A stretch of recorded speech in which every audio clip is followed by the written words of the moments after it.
তোমাদের সবাইকে drawing for all and education চ্যানেলে স্বাগত জানাই। আজকে আমি ক্লাস 8-এর ইংরেজি বিষয়ে যে মডেল অ্যাক্টিভিটি টাস্ক 50 নম্বরে তোমরা পেয়েছো সেই অ্যাক্টিভিটি টাস্কটাই নিয়ে এসেছি। এটাই ক্লাস 8-এর শেষ মডেল অ্যাক্টিভিটি টাস্ক। এরপরে আর স্কুলের তরফ থেকে কোনো কোশ্চেন দেওয়া হবে না। এই কোশ্চেন পেপারের ওপর ভিত্তি করেই সম্ভবত তোমাদের পরের ক্লাসে উত্তীর্ণ করা হবে, তাই খুব মনোযোগ সহকারে ভিডিওটি দেখবে।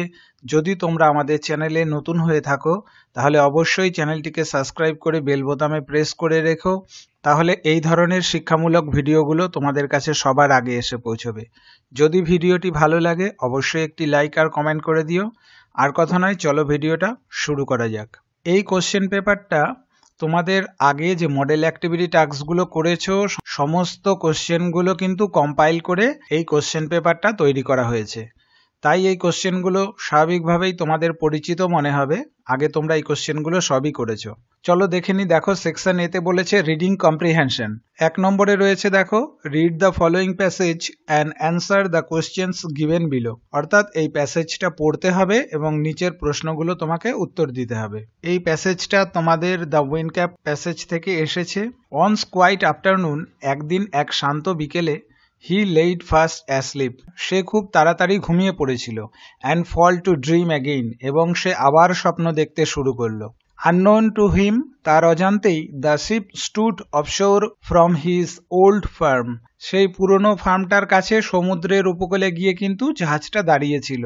In John's dream the season turn rapidly, জনের স্বপ্নে খুব তাড়াতাড়ি ঋতু পরিবর্তন হচ্ছিল।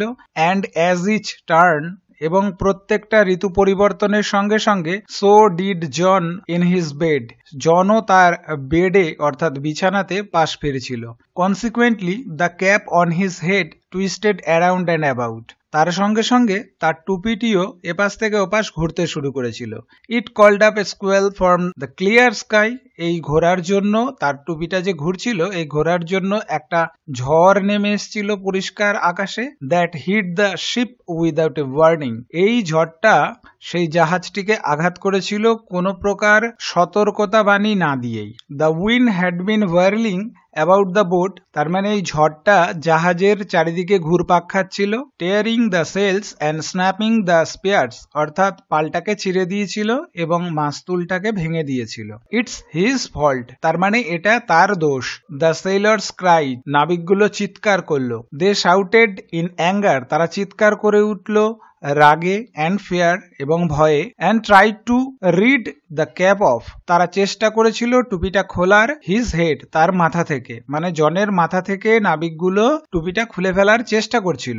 ওয়েল দে ওয়ার আনসাকসেসফুল, যাই হোক তারা অসফল হয়েছিল। For it was A fairy cap, যেহেতু এটা পরীর প্রাপ্ত একটা জাদু ক্যাপ ছিল বা জাদুর টুপি ছিল, তার জন্য কিন্তু তারা সেই টুপিটাকে খুলতে পারেনি। চলো এবার অ্যান্সার গুলো করে ফেলি। বলেছে অ্যান্সার দ্য ফলোয়িং কোশ্চেন্স, নিচের প্রশ্নগুলো উত্তর দিতে বলেছে। হোয়াট হ্যাপেন অ্যাজ জনস লে ফাস্ট অ্যাসলিপ, যখন জন ঘুমিয়ে পড়েছিল খুব তাড়াতাড়ি তখন কি ঘটেছিল? তোমরা এইভাবে উত্তরটা লিখবে। When John laid fast asleep in his dream the season turn rapidly, যখন জন খুব তাড়াতাড়ি শুয়ে পড়লো তখন সে স্বপ্ন দেখলো এবং স্বপ্নে সে দেখলো ঋতুগুলো দ্রুত পরিবর্তন করছে। অ্যান্ড অ্যাজ ইচ টার্ন, এবং প্রত্যেকটা ঋতু পরিবর্তনের সঙ্গে সঙ্গে so did John his bed, জনও এপাশ ওপাশ ফিরছিল তার বিছানাতে। The cap on his head also twisted around about, তার সঙ্গে সঙ্গে জনের মাথার টুপিটিও কিন্তু এই দিক থেকে ওই দিকে ঘুরছিল। তারপরের কোশ্চেনটা দেখো বলেছে how did the squall arise suddenly, কেন হঠাৎ ঝড় উঠেছিল? তোমরা উত্তরটা এইভাবে লিখবে। When John's cap twisted around in sleep, যখন ঘুমের মধ্যে টুপিটা ঘুরে গিয়েছিল। There broke a squall from the clear sky, এই ঘোরার ফলে পরিষ্কার আকাশে ঝড় এসেছিল। That hit the ship without warning, যেই ঝড়টা সেই জাহাজটিকে সতর্কতা বাণী ছাড়াই কিন্তু জাহাজটির ওপরে সেই ঝড়টি আছড়ে পড়েছিল। তারপরে দেখো 3 নম্বর প্রশ্নটা, describe the condition of the ship in his squall, ঝড়টিতে জাহাজের যে অবস্থা হয়েছিল সেই অবস্থার বর্ণনা করতে বলেছে। এটা তোমরা উত্তরে কি লিখবে? When the wind had been whirling about the board, যখন সেই ঝড়টা সেই জাহাজটির চারপাশে ঘুরছিল। As a sail got torn and spars were snapped, তার মানে পালগুলো ছিঁড়ে গিয়েছিল এবং মাস্তুলটা ভেঙে গিয়েছিল। এর পরের কোশ্চেনটা দেখো, what did the sailors do to stop the squall, তার মানে নাবিকরা ঝড়টা থামানোর জন্য কি করেছিল? The sailors shouted in anger and fear, নাবিকরা ভয়ে এবং রাগে চিৎকার করে উঠেছিল। And try to rid off the cap from John's head, এবং জনের মাথা থেকে সেই টুপিটাকে খোলার চেষ্টা করছিল। চলো এবারে দেখে নিই পরের প্রশ্ন। পরের প্রশ্ন দেখো, আরেকটা প্যাসেজ দিয়েছে, এই প্যাসেজটা পড়তে বলেছে। Read the following passage and answer the questions given below, নিচের প্রশ্নগুলোর উত্তর দিতে হবে এই প্যাসেজটাকে পড়ে নিয়ে। এই প্যাসেজটা তোমাদের দ্য গ্রেট এস্কেপ থেকে এসছে। চলো প্যাসেজটা পড়ে ফেলি। In 16th January 1941 Sisir finished his dinner early, 1941 সালে 16ই জানুয়ারি শিশির খুব তাড়াতাড়ি রাতের খাবার শেষ করলো। And drove to Elgin road around 8:30 PM, এবং সে গাড়ি চালিয়ে, ড্রোভ মানে ড্রাইভ থেকে এসছে ড্রোভ, সে গাড়ি চালিয়ে গিয়েছিল এলগিন রোডে কটার সময়? 8:30টার সময় রাত্রেবেলায়। He park the Wanderer at the back of the house, তার মানে ওয়ান্ডারার হচ্ছে একটা গাড়ির কোম্পানির নাম, ব্র্যান্ডের নাম। সে ওয়ান্ডারার নামে গাড়িটিকে পার্ক করেছিল ঘরের পেছনে। Sisir and Subhash had remain total secrecy about the plan of escape, Subhashchandra বোসের যে পলায়নের পরিকল্পনা, সেই পরিকল্পনা সম্পর্কে সম্পূর্ণ গোপনীয়তা বজায় রেখেছিল সুভাষ এবং Sisir. None of the family members knew anything, তাদের অন্যান্য পরিবারের কেউ বিষয়টা জানতো না, এক্সেপ্ট সুভাষ নিস ইলা, সুভাষের ভাইজি Ila, and a male cousin Dwijen, এবং খুড়তো ভাই দ্বিজেন বাদে। অর্থাৎ বোস পরিবারের শুধুমাত্র সুভাষচন্দ্র বোসের ভাইজি ইলা এবং খুড়তো ভাই দ্বিজেন ছাড়া আর তাদের পলায়ন সম্পর্কে পরিবারের কেউ জানতো না। সুভাষ অ্যান্ড শিশির ওয়েটেড, সুভাষ এবং শিশির অপেক্ষা করতে লাগলো কতক্ষণ পর্যন্ত?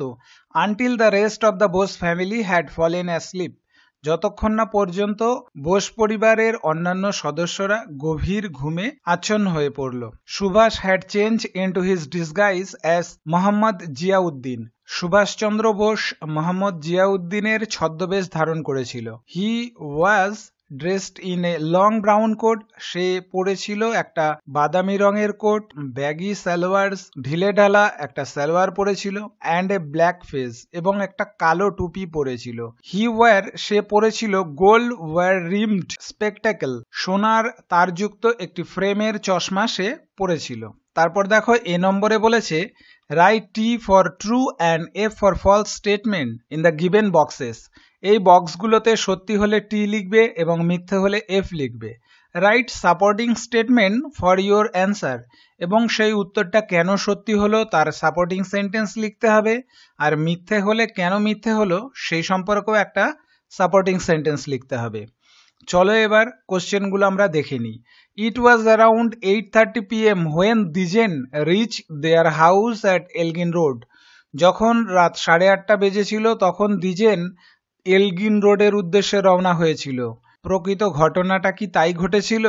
না, কারণ এখানে পরিষ্কার দেখো রয়েছে শিশির কিন্তু এলগিন রোডের উদ্দেশ্যে রওনা হয়েছিল, দ্বিজেন নয়। তাহলে এটা কি হলো? এটা হয়ে গেল ফলস। তাহলে কিভাবে লিখবে দেখে নাও। তোমরা পুরো কথাটা লিখবে, প্রশ্নটা পুরোটা লিখে বক্সের মধ্যে এফ লিখে দেবে। আর সাপোর্টিং সেন্টেন্স হিসেবে কি লিখবে? On 16 January 1941 Shishir finished his dinner early and drove to Elgin Road around 8:30 PM, এই কথাটুকু লিখে দেবে। এরপর চলো পরের প্রশ্নটা দেখে নিই। পরের প্রশ্ন বলেছে, Sisir was only the person who knew the about the plan of escape, তার মানে সুভাষচন্দ্র বোসের পলায়ন সম্পর্কে শুধুমাত্র শিশির জানতো। প্রকৃতপক্ষে কি তাই? না, আরো দুজন জানতো। কে জানতো? ইলা এবং দ্বিজেন, এরা দুজনও জানতো। তাহলে উত্তরটা কিভাবে লিখবে দেখে নাও। তোমরা পুরো স্টেটমেন্টটা লিখে দেবে, প্রশ্নটা পুরো লিখে দিয়ে বা স্টেটমেন্টটা পুরো লিখে দিয়ে তার পাশে একটা বক্স করে সেখানে ফলস কথাটা লিখবে। আর সাপোর্টিং সেন্টেন্স হিসেবে কি লিখবে? None of the family members knew anything except Subhas niece Ila and mail cousin Dwijen, অর্থাৎ সুভাষের ভাইজি ইলা এবং তার খুড়তুতো ভাই দ্বিজেন ছাড়া ফ্যামিলির অন্য কোনো সদস্যরা তাদের পলায়ন সম্পর্কে কিছুই জানতো না। বুঝে নিলে? চলো পরের প্রশ্নটা এবার দেখে নেব 3 নম্বরে। মোহাম্মদ জিয়াউদ্দিন ওয়াজ সুভাষচন্দ্র বোস ইন ডিসগাইজ। মোহাম্মদ জিয়াউদ্দিন নামে সুভাষচন্দ্র বোস ছদ্মবেশ ধারণ করেছিল। সত্যি, এই দেখো এই লাইনটা থেকে বোঝা যাচ্ছে সত্যি এটা একেবারে ঠিক কথা, তাই এটা একটা ট্রু স্টেটমেন্ট। তাহলে তোমাকে এখানে টি লিখতে হবে। কিভাবে লিখবে দেখে নাও। পুরো স্টেটমেন্টটা লিখে দিয়ে তার পাশে টি কথাটা লিখে দেবে বক্সের মধ্যে। আর সাবঅর্ডিং সেন্টেন্স হিসেবে কি লিখবে? Subhas had change into his disguise as Mohammad Ziauddin. Subhash Chandra Bose Ziauddin নামে ছদ্মবেশ ধারণ করেছিলেন। দেখে নিলে? চলো এবার পরের প্রশ্নটা দেখে নেব। বি নম্বরে কি বলেছে?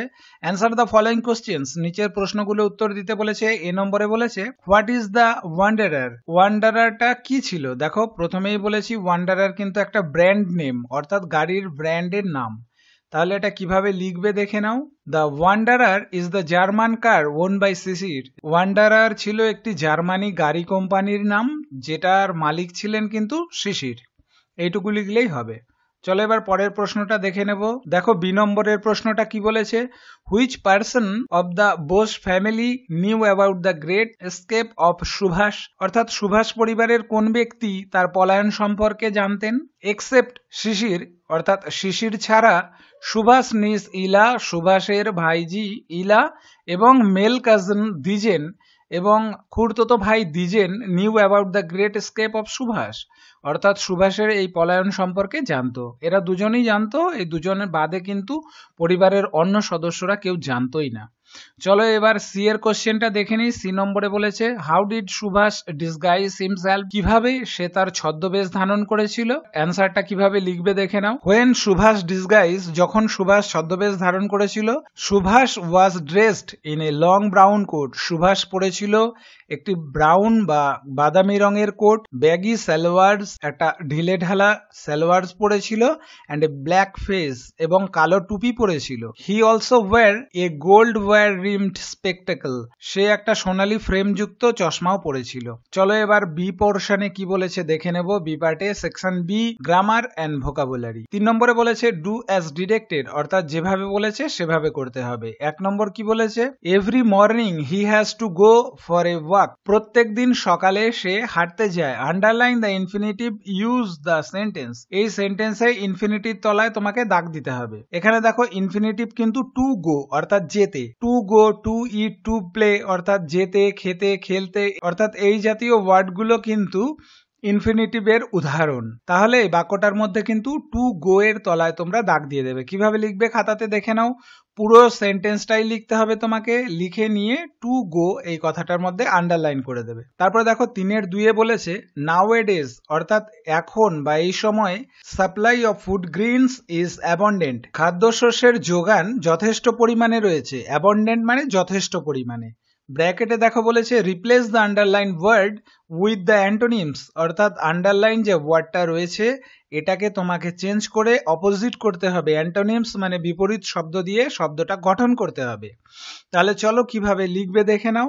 নাও এ days supply of food grains is scarce, অর্থাৎ বর্তমানে খাদ্যশস্য সরবরাহ খুবই কম।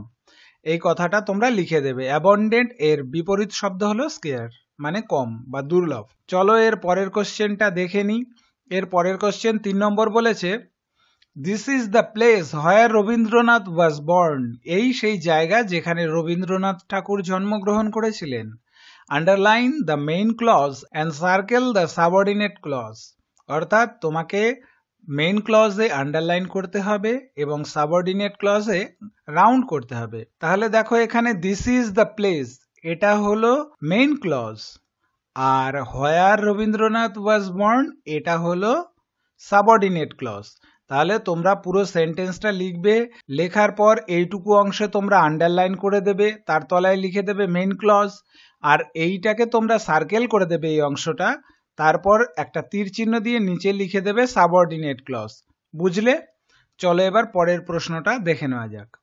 পরের প্রশ্নটা 4 নম্বরে বলেছে the news that shocked me proved false. যে খবরটা আমাকে হতবাক করেছিল সেটা মিথ্যা প্রমাণিত হয়েছে। Identify the type of clause used in the sentence. এই বাক্যটিতে কোন ধরনের ক্লজ ব্যবহার করা হয়েছে? নাউন ক্লজ ব্যবহার করা হয়েছে। তাহলে তোমরা পুরো সেন্টেন্সটা লিখে তারপর উত্তরে লিখে দেবে নাউন ক্লজ। চলো এর পরের কোশ্চেনটা দেখে নিই। এর পরের প্রশ্ন 5 নম্বরে বলেছে, বাই দিস টাইম, এই সময়, নেক্সট ইয়ার, পরবর্তী বছরে, দিয়া উইল বি অ্যাটেন্ডিং, দিয়া উপস্থিত থাকবে হার ইউনিভার্সিটি ক্লাস, তার বিশ্ববিদ্যালয়ের শ্রেণীকক্ষে। অর্থাৎ মানেটা কি দাঁড়ালো? পরের বছর এই সময়ে দিয়া বিশ্ববিদ্যালয়ের শ্রেণীকক্ষে ক্লাস করবে বা উপস্থিত থাকবে। বুঝে নিলে? কি বলেছে ব্র্যাকেটে? Rewrite the following sentence using the future perfect tense. এখানে ফিউচার পারফেক্ট টেন্সে তোমাকে কনভার্ট করতে হবে। ফিউচার পারফেক্ট টেন্সে কনভার্ট করে কি হবে দেখে নাও, এটা তোমরা লিখে নেবে। By this time next year Diya will have attended her university classes. এই যে উইল বি কথাটা ছিল, এইটা চেঞ্জ হয়ে উইল হ্যাভ কথাটা হয়েছে, আর অ্যাটেন্ডিং কথাটা চেঞ্জ হয়ে অ্যাটেন্ডেড কথাটা হয়েছে। বাকি যেরকম ছিল সেরকমই রাখতে হবে। চলো এবার আমরা পরের কোশ্চেনটা দেখে নিই। 4 নম্বরে কি বলেছে? Classify the noun phase, adjective phase, adverb phase of the following sentences and fill in the blanks of the given below. এই সেন্টেন্সগুলোর মধ্যে থেকে তোমাদের এই বক্সের মধ্যে কোনটা নাউন ফেজ, কোনটা অ্যাডজেক্টিভ ফেজ, কোনটা অ্যাডভার্ব ফেজ, এটা শনাক্ত করে কিন্তু এইগুলো এখানে লিখতে হবে। তোমরা কিভাবে খাতায় করবে দেখে নাও। তোমরা আগে এরকম একটা বক্স কেটে নেবে, তারপর সেন্টেন্স থেকে শব্দ তুলে তুলে এখানে বসাতে হবে।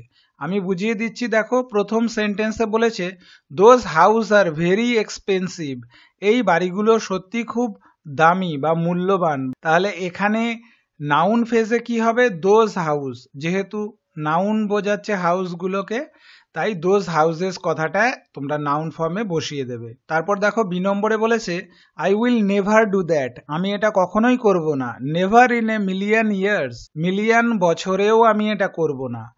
তাহলে দেখো এটা তোমরা অ্যাডভার্ব ফেজে লিখবে, কারণ আমি সংক্ষেপে একটা নিয়ম বলে দিচ্ছি, কোনো সময় বোঝাচ্ছে এরকম বাক্যটিতে পাও সেটা কিন্তু অ্যাডভার্ব ফেজে চলে যাবে। তাহলে never in a million years, অর্থাৎ এই কথাটা চলে গেল কোথায়? এই অ্যাডভার্ব ফেজে চলে গেল। এরপর চলো দেখে নি সি নম্বরে কি বলেছে। সি নম্বরে দেখো বলেছে she is rather fond of singing, সে গান গাইতে বেশ পছন্দ করে। যেহেতু এই গান গাওয়া একটা কোয়ালিটিজ এর মধ্যে পড়ছে এবং সে সেটা করতে পছন্দ করছে, তাই এটা হয়ে যাবে অ্যাডজেক্টিভ ফেজ। রেদার এইখান থেকে এই পর্যন্ত তোমরা অ্যাডজেক্টিভ ফেজে লিখে দেবে। রেদার ফন্ড অফ সিঙ্গিং, এটা হয়ে গেল অ্যাডজেক্টিভ ফেজ। এর পরের সেন্টেন্সটা ডি নম্বরে দেখো, the spotted puppy is up for adoption, তার মানে দাগযুক্ত কুকুরছানাটি দত্তক নেয়ার জন্য প্রস্তুত। দাগযুক্ত মানে হচ্ছে গায়ের মধ্যে ছোপ ছোপ দাগ ছিল, দেখবে অনেক সময় কুকুরগুলো কালো সাদা এরকম বিভিন্ন রঙের হয়, সেজন্য এই কথাটা ইউজ হয়েছে।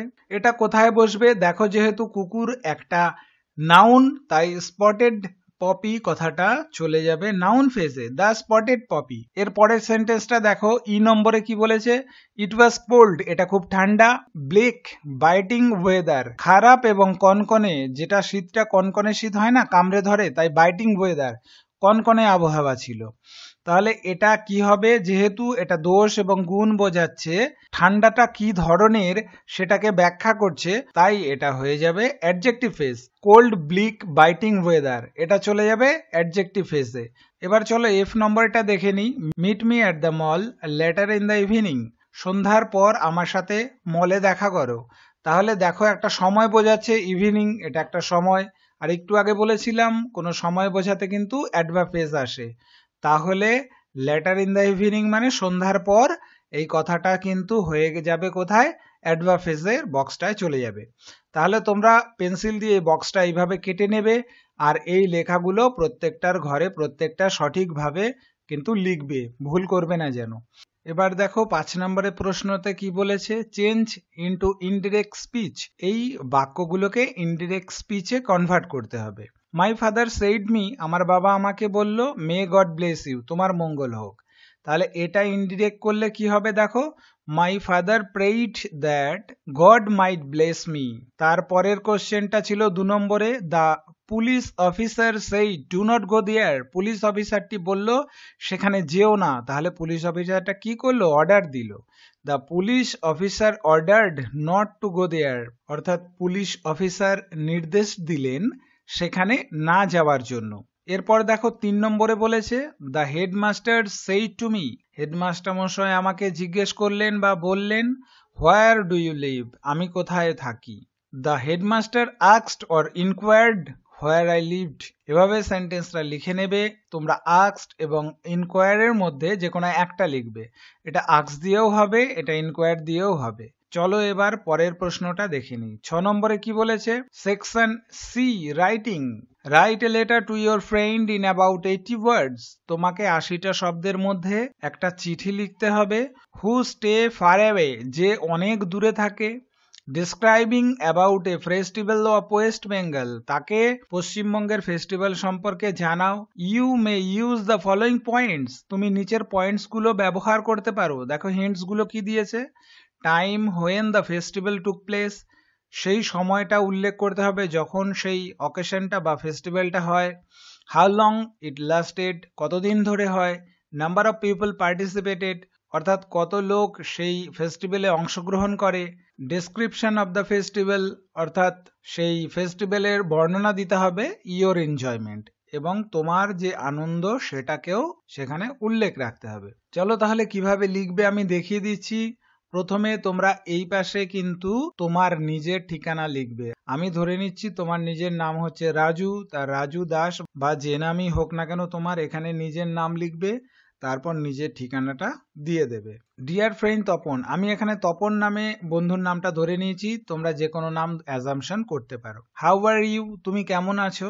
I hope you and your family all are well, আমি আশা করি তুমি এবং তোমার পরিবারের সকলের সবাই ভালো আছো। Today I am going to share with you, আজকে আমি তোমার সাথে শেয়ার করতে যাচ্ছি about a greatest festival of West Bengal, Durga Puja.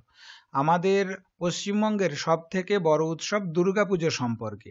In this festival, এই পুজোতে Ganesh, Durga and her children, Kartikeya, Ganesha, Lakshmi and Saraswati are worship. এই দুর্গাপুজোতে দুর্গার সন্তান যারা রয়েছেন, কার্তিক, গণেশ, লক্ষ্মী, সরস্বতী, এদের সবাইকেই কিন্তু পুজো করা হয়। Goddess Durga is the symbol of power and strength, মা দুর্গা হলেন শক্তির প্রতীক। It is observed in autumn, এটা পালন করা হয় শরৎকালে। During this festival the weather is very pleasant, এই সময় ঋতুটা সত্যি খুব মনোরম থাকে। The festival lasted for 5 days, এই উৎসবটা 5 দিন ধরে পালন করা হয়। Thousands of people participate in this festival, হাজার হাজার লোক এই উৎসবে অংশগ্রহণ করে। All the pandals are decorated with different kinds of lightings, সমস্ত ধরনের প্যান্ডেলগুলো বিভিন্ন ধরনের আলোকসজ্জা দিয়ে সাজানো হয়। On the 5th day of the festival, the idol is abandoned, অর্থাৎ এই উৎসবের 5ম দিনে প্রতিমাকে বিসর্জন দেওয়া হয়। We enjoy these 5 days very much, wearing a new dresses, eating different kind of foods and visiting so many pandals. এই 5 দিন ধরে আমরা সবাই ভীষণ আনন্দ করি, নতুন পোশাক পরি, বিভিন্ন ধরনের খাবার খাই এবং অনেক অনেক প্যান্ডেল পরিদর্শন করি। ডিউরিং দিস গ্রেট ফেস্টিভ্যাল, এই মহান উৎসবের সময়, the Hindus, the Muslims and the Christians, হিন্দু, মুসলিম এবং খ্রিস্টান ভাইরা, the poor and the rich, গরিব এবং ধনী পরিবারের সকলে, come close to each other, একে অপরের কাছাকাছি চলে আসে। ফরগেটিং দেয়ার ডিফারেন্সেস, তাদের মধ্যে ভেদাভেদ ভুলে গিয়ে। This is perhaps the greatest significance of this great festival, এটিই হয়তো এই উৎসবের সব থেকে বড় তাৎপর্যপূর্ণ বিষয়। নো মোর টুডে, আজকে আর ব্যাখ্যা নয়। Please reply to the letter as soon as possible, যত শীঘ্র সম্ভব এই লেটারে রেসপন্স বা উত্তরটা দিও। এবার চিঠিটার এপাশে তুমি নিজের নাম লিখবে। ইয়োর লাভিং ফ্রেন্ড রাজু, তোমার নিজের নাম লিখে দেবে। আর এখানে হলো তোমার বন্ধুর ঠিকানাটা লিখবে যেখানে চিঠিটা যাবে। চলো এবার দেখে নিই সবার শেষ প্রশ্ন 7 নম্বরে কি বলেছে। Write a paragraph in about 80 words on the life of the famous painters and writers Abanindranath Tagore. You may use the following points. তোমাকে ৮০টা শব্দের মধ্যে অবনীন্দ্রনাথ টেগর সম্পর্কে রচনা লিখতে হবে। কি বলেছে? বার্থ, জন্মগ্রহণ করেছিলেন 7 আগস্ট 7ই আগস্ট 1871 1871 সালে অ্যাট জোড়াসাঁকো, ক্যালকাটা, কলকাতা জোড়াসাঁকো পরিবারে। প্যারেন্টস, বাবা মা কে ছিলেন? গুণেন্দ্রনাথ টেগর অ্যান্ড সৌদামিনী দেবী ছিলেন তার পিতামাতা। সিবলিংস, ভাই বোন, জ্ঞানেন্দ্রনাথ টেগর অ্যান্ড সুনয়নী দেবী। এডুকেশন, শিক্ষা গ্রহণ কোথায় করেছিলেন? Government college of art craft, Sanskrit college, university of Calcutta. Famous for, কেন বিখ্যাত ছিলেন? ড্রয়িং, পেন্টিং অ্যান্ড রাইটিং, তার লেখা এবং আঁকার জন্য। নোটেবল ওয়ার্ড অফ পার্ক, উল্লেখযোগ্য কিছু কাজ: ভারত মাতা, the passing of Shahjahan. Important books, কি কি বই তিনি লিখেছিলেন? ক্ষীরের পুতুল, রাজকাহিনী, বুড়ো অ্যাংলা, এক্সেট্রা। মারা যান কবে? Death 5th December 1951। তোমরা এভাবে লিখবে, ওপরে হেডিং করবে Abanindranath Tagore. Abanindranath Tagore is one of the greatest sons India has ever produced. ভারতবর্ষে যত মহান ব্যক্তিরা জন্মগ্রহণ করেছিলেন তাদের মধ্যে অন্যতম ছিলেন অবনীন্দ্রনাথ টেগর বা Thakur. He was born at Jorasanko in Calcutta on 7th August 1871। সে জন্মগ্রহণ করেছিলেন কলকাতার জোড়াসাঁকো পরিবারে 7ই আগস্ট 1871 সালে। Gunendranath Tagore and Saudamini Devi were his parents. তার পিতামাতা ছিলেন গুণেন্দ্রনাথ ঠাকুর এবং Saudamini Devi. His siblings were Gyanendranath Tagore and Sunayani Devi. তার ভাই বোন ছিলেন জ্ঞানেন্দ্রনাথ ঠাকুর এবং Sunayani Devi. Abanindranath Tagore was admitted to Sanskrit college under Calcutta university. Abanindranath ঠাকুর কলকাতা বিশ্ববিদ্যালয় সংস্কৃত কলেজে ভর্তি হন। He learn art when studying at Sanskrit college. সে যখন সংস্কৃত কলেজে পড়াশোনা করেছিলেন তখন সে কিন্তু শিল্পকর্মও শিখেছিলেন। ক্যালকাটা ইন দ্য 1880s, অর্থাৎ 1880 সময় কিন্তু সে আর্টের ওপরে বা শিল্পকলার ওপরেও কিন্তু চর্চা করেছিলেন। In 1890, around the age of 20 years, 1890 খ্রিস্টাব্দে যখন তার বয়স হয়েছিল 20 বছর, Abanindranath attended the government college of art and craft. সে গভর্নমেন্ট কলেজ আর্ট এবং ক্রাফটে ভর্তি হন। His drawing, painting and writing deserve true praise and these are national invaluable resources. তার যত ধরনের ড্রয়িং ছিল, তার লেখা ছিল, শিল্পকর্ম ছিল, এগুলো সবই কিন্তু আমাদের ভারতীয়দের একটি মূল্যবান নথি হিসেবে বিবেচিত হয়। Bharat Mata and the passing of Shahjahan were the notable work of art. তার শিল্পকর্মের মধ্যে ভীষণ উল্লেখযোগ্য ছিল ভারত মাতা এবং the passing away of Shahjahan. He wrote many important and famous book such as ক্ষীরের পুতুল, রাজকাহিনী, বুড়ো অ্যাংলা, এক্সেট্রা। তিনি বিভিন্ন ধরনের গুরুত্বপূর্ণ বই লিখেছিলেন, তার মধ্যে উল্লেখযোগ্য বা বিখ্যাত ছিল ক্ষীরের পুতুল, রাজকাহিনী, বুড়ো অ্যাংলো। এইগুলো কিন্তু সবই ছোটদের জন্য ছিল। This great son of India died on 5th December 1951।